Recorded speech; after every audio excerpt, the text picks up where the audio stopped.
Bom dia, boa tarde, boa noite, galera. Aqui é o Elias Renato, do canal Conhecimento e Curiosidades. Antes de qualquer coisa, já peço que você se inscreva em nosso canal, se ainda não é inscrito. Compartilhe o vídeo em suas redes sociais, como o WhatsApp, Instagram, Facebook e outras tantas existentes por aí. O regime nazista, liderado por Adolf Hitler na Alemanha de 1933 a 1945, é um tema complexo e repleto de detalhes. Aqui estão 5 aspectos menos explorados que podem não ser amplamente discutidos.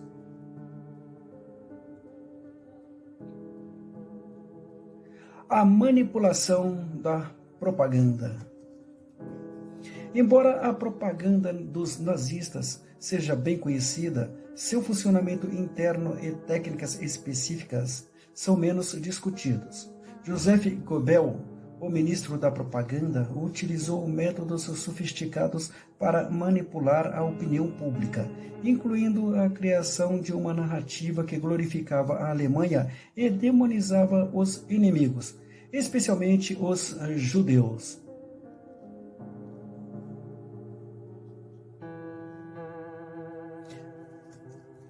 A propaganda nazista não apenas divulgava informações distorcidas, mas também criava uma nova realidade social. Instrumentos da manipulação.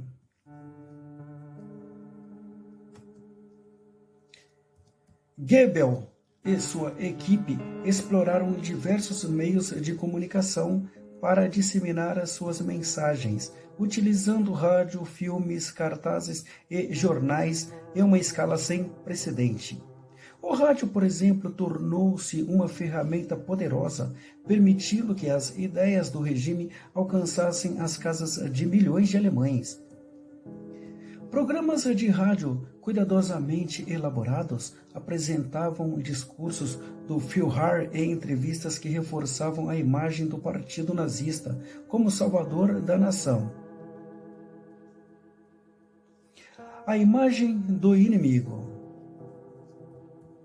Uma das táticas mais insidiosas da propaganda nazista era a construção de um inimigo comum. Os judeus foram desumanizados em campanhas que os retratavam como responsáveis por todos os males da sociedade, desde a crise econômica até a decadência moral.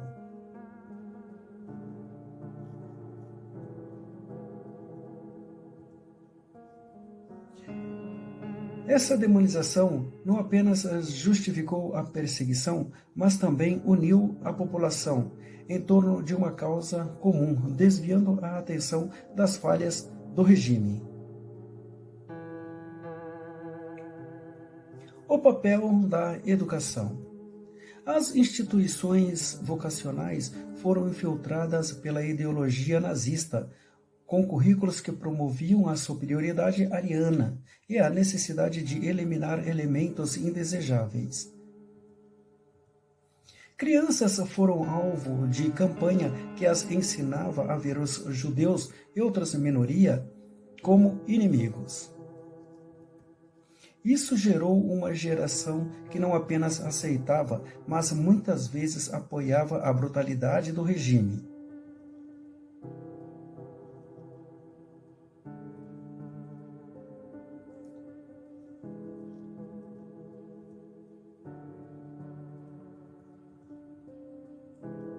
A estética da propaganda. Além do conteúdo, a estética visual da propaganda nazista desempenhou um papel crucial. A arte e a arquitetura foram utilizadas para criar uma imagem de força e unidade. As manifestações públicas, como os comícios de Nuremberg, foram elaboradas para impressionar e mobilizar as massas, reforçando a ideia de que o partido nazista representava a vontade do povo.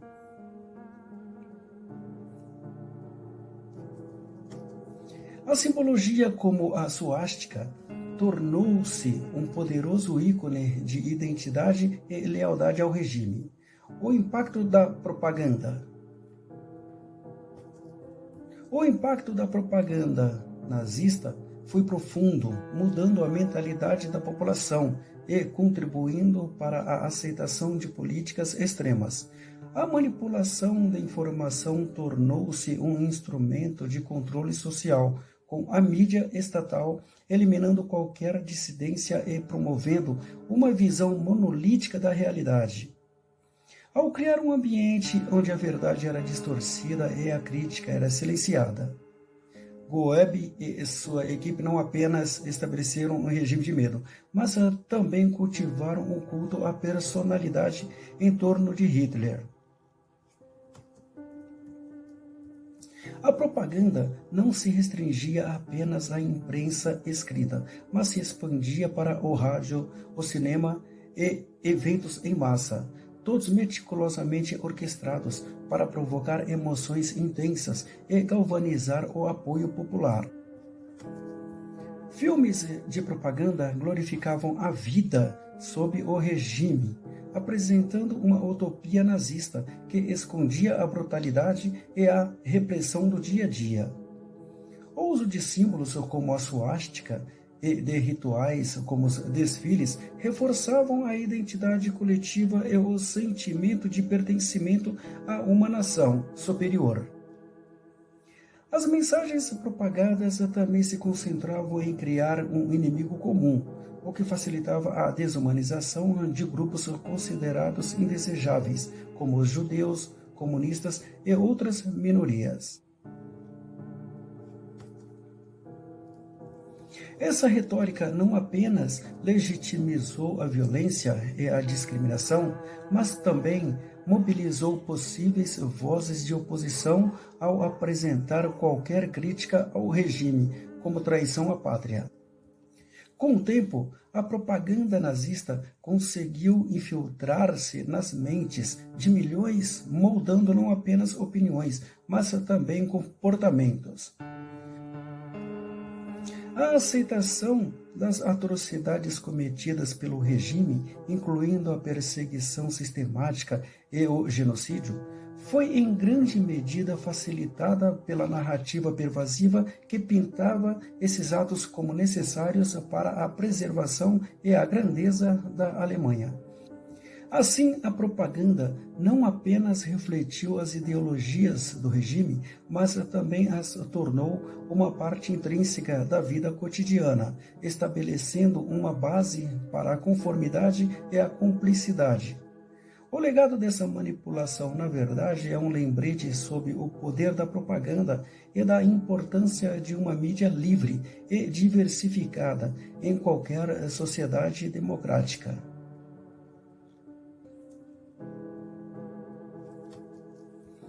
O estudo desse período histórico revela a fragilidade da verdade diante da manipulação e a necessidade de vigilância constante para proteger a liberdade de expressão e os direitos humanos. O papel da ciência e da medicina. O regime nazista se apoiou em algumas ideias científicas e pseudocientíficas para justificar suas políticas raciais. Experimentos médicos em prisioneiros foram realizados em campo de concentração. Foram tentativas extremas de tentar teorias sobre a superioridade ariana. Essas práticas foram, em muitos casos, apoiadas por membros da comunidade científica da época, indicando uma interseção preocupante entre ciência e ética. Além disso, a manipulação de dados científicos e a adoção de teorias raciais distorcidas foram amplamente utilizadas para legitimizar as ações do regime. A eugenia, por exemplo, tornou-se uma ideologia central nas políticas de controle populacional, e de purificação racial, levando à esterilização forçada de milhares de pessoas consideradas indesejáveis. A crença na superioridade da raça ariana não apenas permeou a medicina, mas também influenciou a educação, a política social e a cultura, criando um ambiente em que a ciência era utilizada como uma ferramenta de opressão. Os pesquisadores que participaram desses experimentos frequentemente desconsideravam os princípios éticos fundamentais, como o consentimento informado e o respeito à dignidade humana. As atrocidades cometidas sob a bandeira da ciência levantaram questões profundas sobre as responsabilidades dos cientistas e a necessidade de uma ética robusta da pesquisa. Após a Segunda Guerra Mundial, o Código de Nuremberg foi estabelecido como resposta a esses abusos, enfatizando a importância do consentimento voluntário e a proteção dos sujeitos humanos em estudos científicos. Contudo, o legado dessas práticas ainda ressoa na atualidade. O caso do uso de métodos científicos para justificar discriminação e abuso ressalta a necessidade de vigilância constante sobre a aplicação da ciência na sociedade. É crucial que a comunidade científica se engaje em debates éticos e reflita sobre o impacto de suas descobertas e intervenções, garantindo que a ciência sirva para promover a dignidade humana e o respeito à diversidade, em vez de fomentar divisões e desigualdades. Em suma, o papel da ciência e da medicina durante o regime nazista serve como um lembrete sombrio das consequências que a falta de ética pode ter em nome do progresso científico. A história nos ensina que a verdadeira responsabilidade científica vai além da busca por conhecimento. Ela requer um compromisso inabalável com a justiça, a ética e a humanidade. Economia de guerra e mobilização total. O regime nazista implementou uma economia de guerra que buscava autossuficiência, especialmente em momentos de crise. O esforço de guerra foi sustentado por uma mobilização total da população, envolvendo não apenas soldados, mas também civis em fábrica e agricultura. Essa estratégia contribuiu para a resiliência do regime em momentos críticos na Segunda Guerra Mundial. A mobilização total teve um impacto profundo na sociedade alemã, transformando o cotidiano dos cidadãos.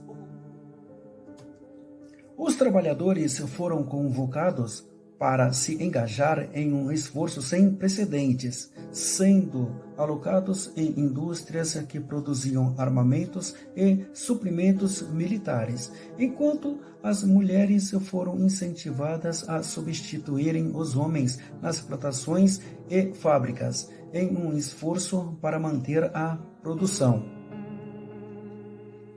Além disso, o regime nazista implementou políticas de racionamento para garantir que os recursos escassos fossem utilizados de maneira eficiente, direcionando tudo para sustentar a máquina militar. A propaganda desempenhou um papel crucial nesse contexto, com o governo promovendo a ideia de que todos eram parte de uma grande missão patriótica. Cartazes e filmes incentivaram a população a se sentir parte integrante do esforço de guerra, criando um senso de unidade e dever cívico.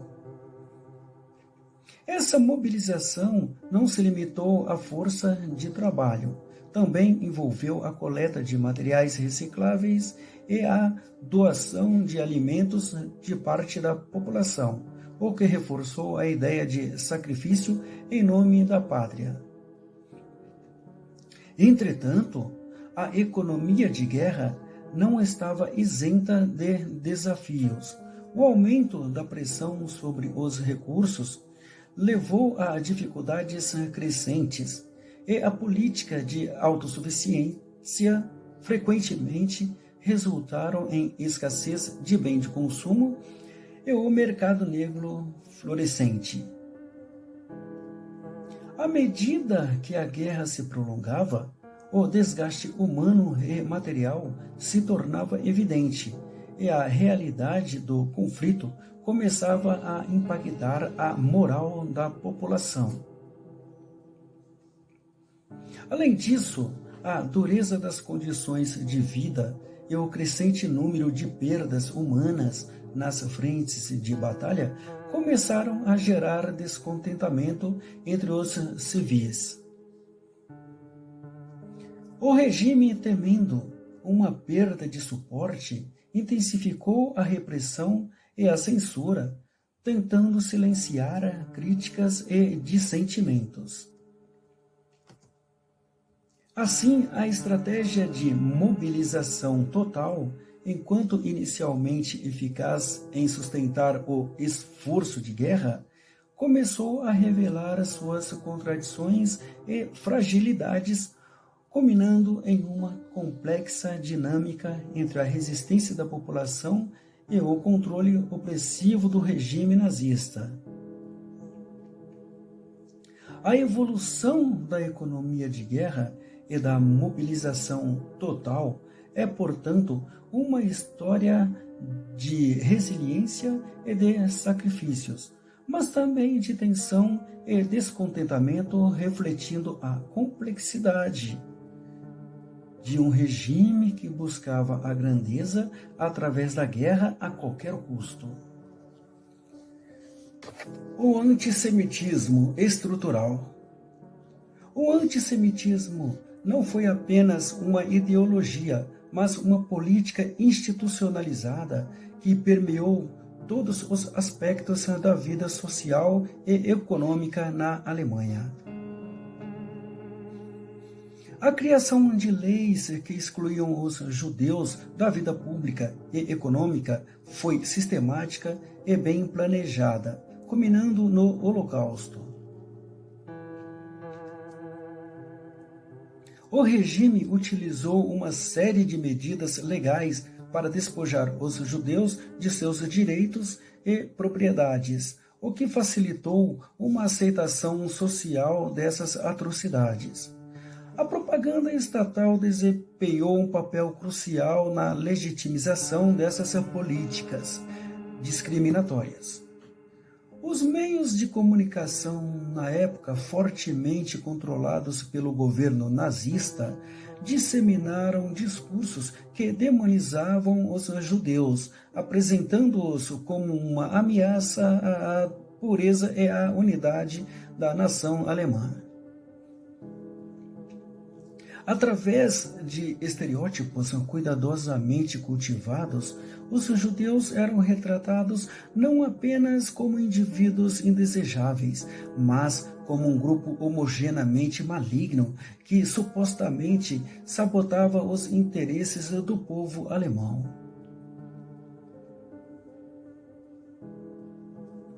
Além disso, o antissemitismo estrutural se manifestou em diversas áreas da vida cotidiana.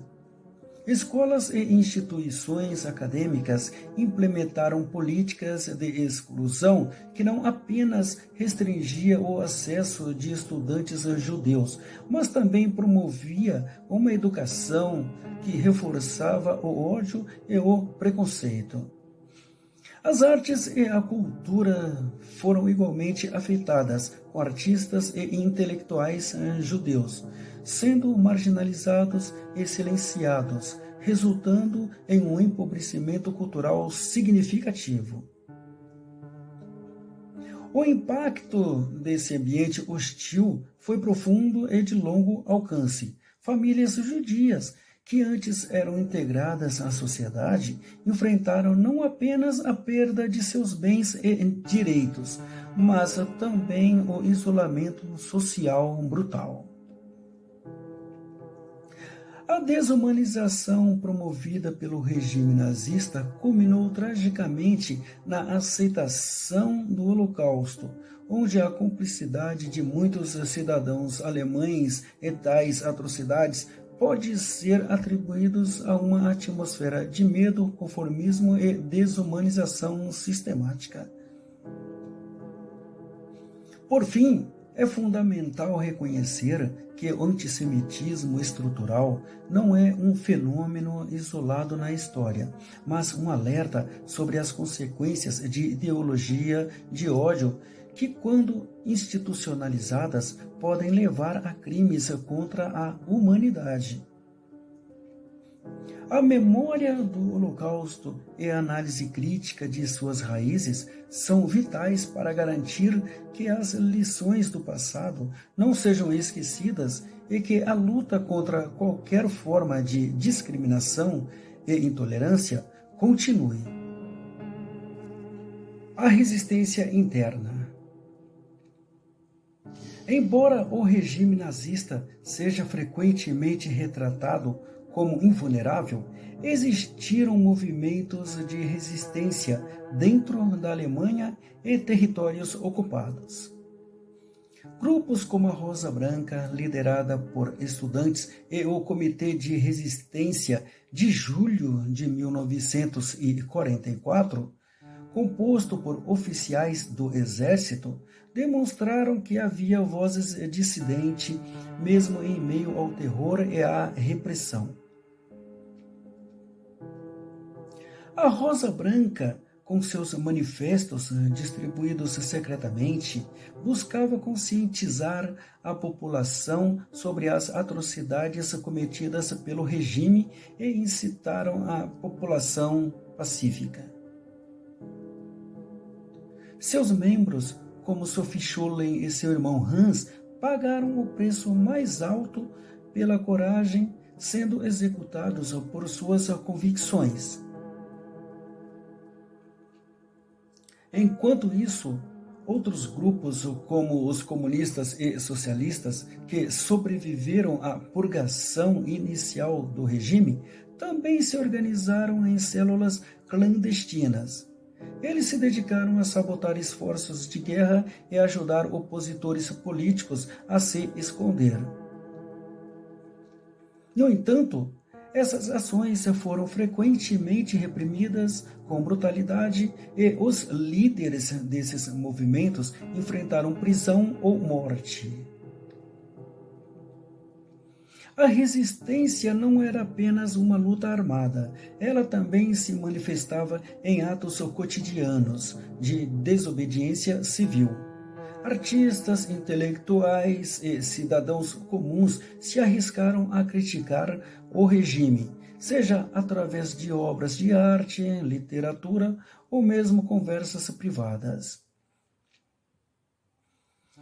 Este espírito de resistência, embora muitas vezes sufocado, plantou a semente para uma futura reconstrução da Alemanha e para a reflexão crítica sobre o passado.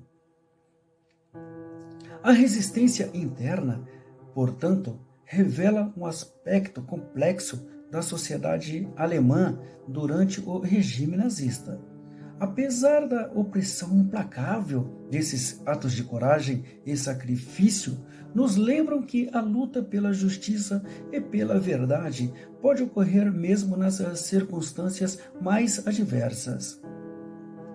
A história desses grupos de resistência, embora muitas vezes esquecida, é um testemunho da resiliência e do espírito humano e da determinação em lutar contra a tirania. E se você gostou do que viu, Então não se esqueça de inscrever em nosso canal e ativar o sininho para não perder nenhuma novidade. Deixe seu like se esse conteúdo fez sentido para você e compartilhe suas opiniões nos comentários. Adoramos ouvir você. Vamos juntos construir essa comunidade, galera? E esse foi mais um vídeo do canal Conhecimento e Curiosidades, trazendo sempre novidades e mais conhecimento para você. Vamos propagar a informação para todos.